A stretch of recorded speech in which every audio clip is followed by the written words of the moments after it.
રાજકોટમાં 26 લાખની નકલી નોટો ઝડપાઈ છે। જી હા, 26 લાખની 2000ના દરની 26 લાખની નોટો ઝડપાઈ છે।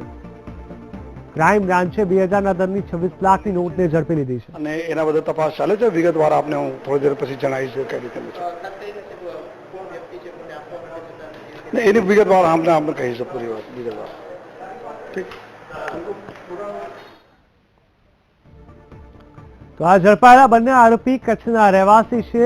તેમની તરફથી તમામે તમામ જાણકારી મેળવવાની કોશિશ હાલ કરવામાં આવી રહી છે। વાત છે રાજકોટની કે જ્યાં 26 લાખની નકલી નોટો ઝડપાઈ છે।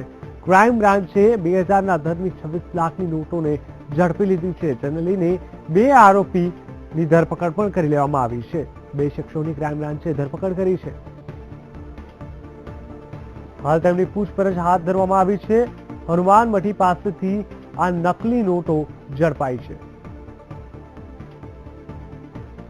ઝડપાયેલા બંને આરોપી કચ્છના રહેવાસી છે। આજે નોટબંધીનો 48મો દિવસ છે, પરંતુ 8 નવેમ્બર બાદ લગભગ દેશના તમામે તમામ શહેરોમાંથી આ પ્રકારની ઘટના સામે આવતી જાય છે કે જ્યાં પોતાના નાણાંને સગેવગે કરવા અથવા જૂનાના વ્યવહારને કબજે કરવા માટે અથવા કોઈ પણ આડકતરી રીતે ખોટી રીતે આ નોટોને મેળવવામાં આવી હોય તેને સગેવગે કરવા માટે જ્યારે આરોપી આમથી તેમ થાય છે અથવા બ્લેકના વ્હાઇટ કરવાની કોશિશ કરતા હોય છે અથવા બિનવ્યવહારી જે નાણાં હોય છે તેની કોઈ પણ રીતે વ્યવહાર કરવાની કોશિશ કરતા હોય છે, પરંતુ તેઓ કોઈને કોઈ રીતે પોલીસના સકંજામાં આવી જતા હોય છે।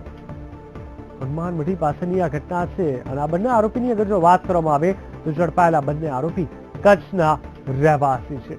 26 લાખની રાજકોટમાં નકલી નોટો ઝડપાઈ ગઈ છે। 26 લાખની 2000ના દરની આ નકલી નોટોને ક્રાઇમ બ્રાન્ચે ઝડપી લીધી છે।